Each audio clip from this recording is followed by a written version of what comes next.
Geocaching. Maybe the most creative way out there to make you feel like you're searching for buried treasure, while simultaneously distracting you from the fact that you're probably getting tetanus. If you've never been geocaching, or don't know what it is, let me break it down for you real quick. Step 1. Random people hide little containers of their choosing somewhere that you'd only find if you were specifically looking for it. Step 2. That person then posts the location of the container they hid so that whoever has the geocaching app can see the location of every posted geocache in their area. Step 3. Whoever finds a geocache can open it up and either keep whatever's inside and replace it with something of their own, or just leave it be because the journey is oftentimes more important than the destination. And these containers, or geocaches themselves, can be anything that ranges from, step 4 is to wash your hands with bleach and acid. A geocache itself can be anything as small as a pill bottle with a small note and a piece of candy or something in it, or as big as a, just keep watching and you'll see. So a few years back, as some of you may know, there was a global phenomenon which practically brought the world to a screeching halt, and everything shut down.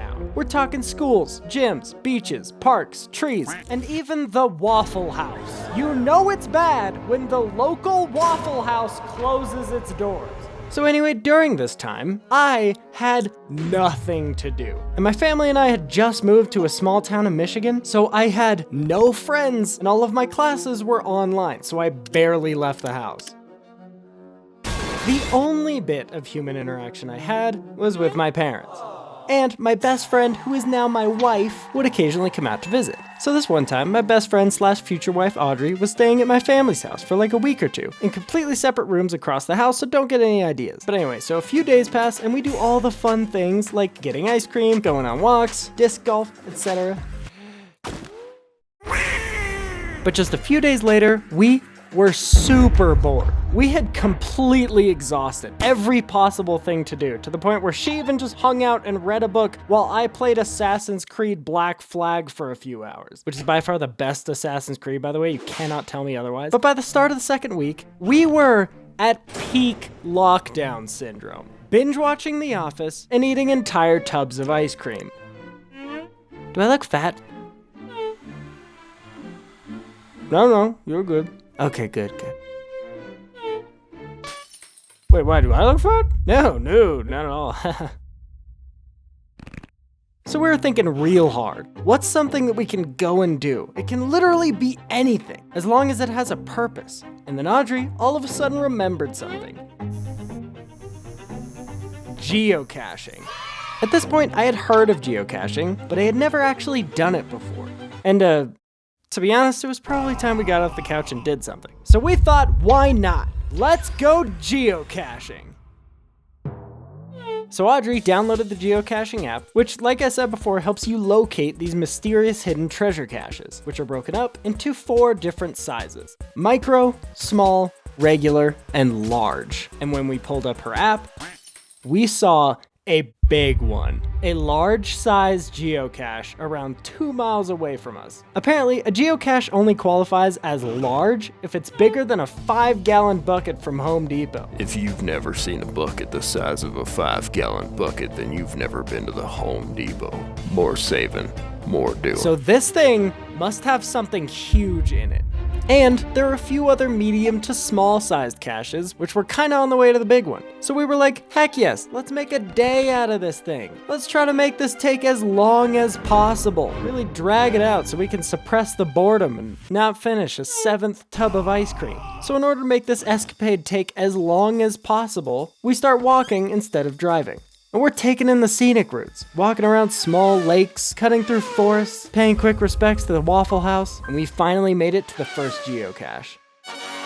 And I don't really know what to expect here. It's supposed to be a small-sized one, so nothing crazy, but nevertheless, I'm getting a little excited. Like, there could be anything inside it. Crayons, a Swiss Army knife, a notepad with someone's 12-word password to their crypto wallet with $1 bajillion. Clearly they didn't invest in Stogs coin. Anyway, we're looking around for this thing. We searched high and low, low and high. Hey bro, do you mind? I'm trying to watch The Office. Oh my gosh, sorry dude, I totally get that. We were actually just doing that back at our place. Oh, really? No way. Yeah, what episode are you watching? Oh, dude, it's the one where Kevin spills the whole thing of chili on the carpet. So good. Oh, nice, dude. That one's a classic. Yeah, it's pretty good.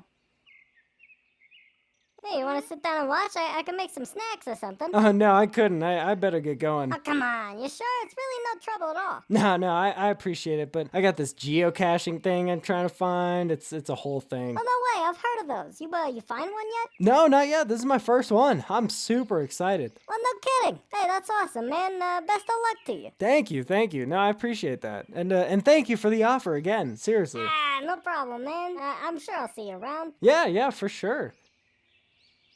Well, I'll catch you later.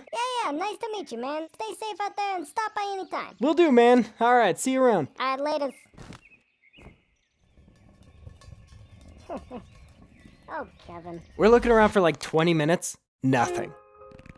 And a part of me is like, what a bummer. All we were trying to do was beat the boredom. But this turned out to be a bust.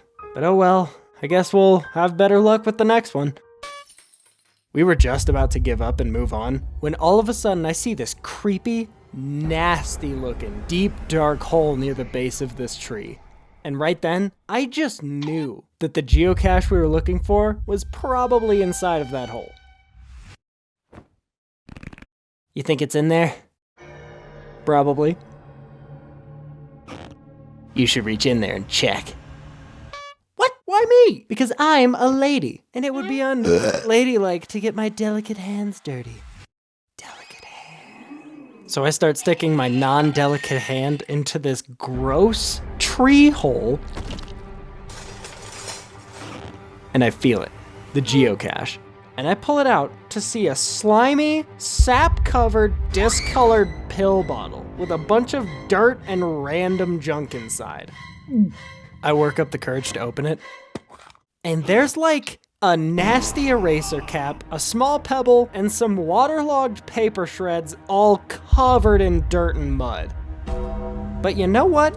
It was honestly still exciting. Because first of all, I'm not gonna lie, I felt a bit accomplished after essentially having found a hidden treasure. And second of all, this is just the beginning, because we had so many others to find, including the big one. But I did not take or replace anything because, well, I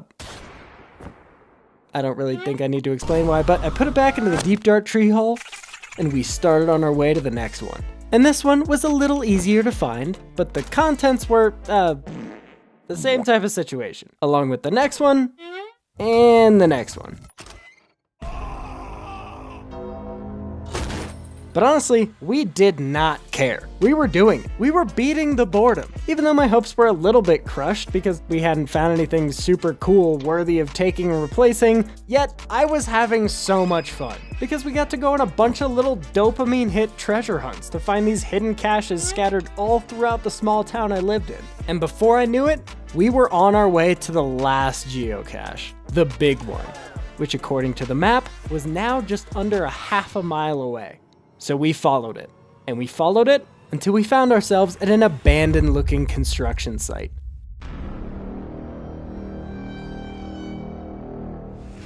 And the geocache app said that the big one was right at the edge of the tree line. So first we were like, surely we don't have to walk through this construction site, so let's go around this little forest area to see if we can't get to it from the other side. So we're walking around this place, but the forest was so dense. We kept walking around to see if there was one, any other way to the cache, or two, any signs that the construction site was still active. But after walking around for a while, it looked like the only way to get to it was through the work site, which at this point was looking thoroughly abandoned.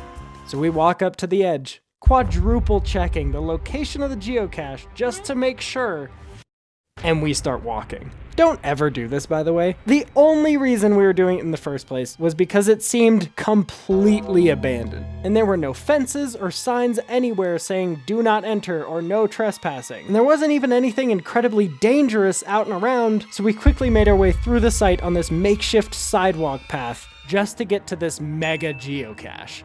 And on the way, I'm thinking, whatever's inside this thing better be worth it.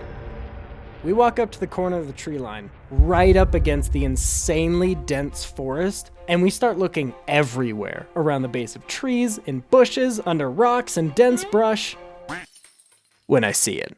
A little box sitting at the base of a tree. And I'm like, that's weird. It was supposed to be a large mega cache. What the heck is this, and why is it so small? So I walk over to it, unlatch the lock, open it up, and it's a link to my merch website. What was that doing in there? That's supposed to be down in my description, so you guys can check out all my limited edition OG merch before it's gone forever. Nah, I'm just kidding. That wasn't in the box. All that was in the box near the base of the tree was a protein bar wrapper and a crusty old banana peel. Which is weird, because I was beginning to wonder why this construction site seemed to be abandoned in such a hurry, but So we're looking around for like 20 minutes and could not find a thing. And I'm wondering if this thing is supposedly bigger than a 5-gallon bucket from Home Depot. That's the power of the Home Depot. How come we haven't found it yet? We finally gave up, but as we were walking out of the forest back through the job site, I stepped on something hollow. I shuffled my feet around and looked down to see I'm standing on a thick sheet of wood. Audrey and I brushed the leaves and dirt away until we found the corners of this giant board, and we lifted it up to reveal a hole about 2 feet deep with the nastiest, most disgusting looking microwave halfway buried in the dirt. And judging by how the rest of this work site looked, it's impossible to tell if this is even the geocache. You should open it. So I reached down, and it was one of those microwave doors that mechanically opens when you press down on the button. So I push down on this crusty, sticky, extremely stuck analog button, and it opens. What's in there? I don't know. I haven't looked inside it yet. We both literally know the exact same amount of information about this thing. How could I possibly know more than you at this point? I don't know. I just thought you might know. Okay, well, I don't. I'm sorry, I didn't mean it that way. That was a valid question. It's okay, it's fine. Okay, it doesn't seem fine, but anyway, here goes nothing. I open it, and what's inside? I can't even stress how disgusting this stuff is. It is a discolored cheese ball container that smells really bad. And the worst part is, I still don't know if this is the geocache or not. But I came all this way, so I open it up,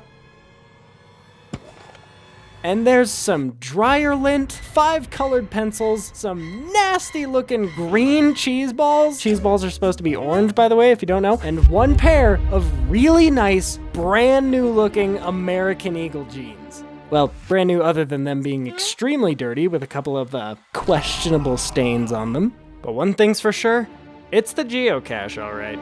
Probably. And I thought the outside of the container smelled bad. The inside could kill a horse. But even through all of that, part of me couldn't help but think, you know, I could use some new jeans. And these are salvageable. I mean, come on, a brand new pair of these at American Eagle is like $60. I could totally work with these. But something deep down inside of me told me I probably shouldn't even be touching these with my hands, let alone wear them over my lower body. So begrudgingly, I put them back in the sticky cheese ball container, back in the microwave, back in the hole, back under the plank of wood, back under the shrubbery. And I walk away without a newish pair of pants. You know, a big part of me wanted to sneak back out there after midnight, dig that thing up myself, and mysteriously be wearing a brand new-ish pair of jeans that next morning. But I'm gonna be honest, the smell coming from that container was nothing compared to how bad my car smelled after the longest drive of my life. I mean, come on, lady, have some decency. Definitely check out that story if you haven't already. Also, the link in the description to check out my merch. Subscribe if you enjoyed, and as always, thank you all so much for watching.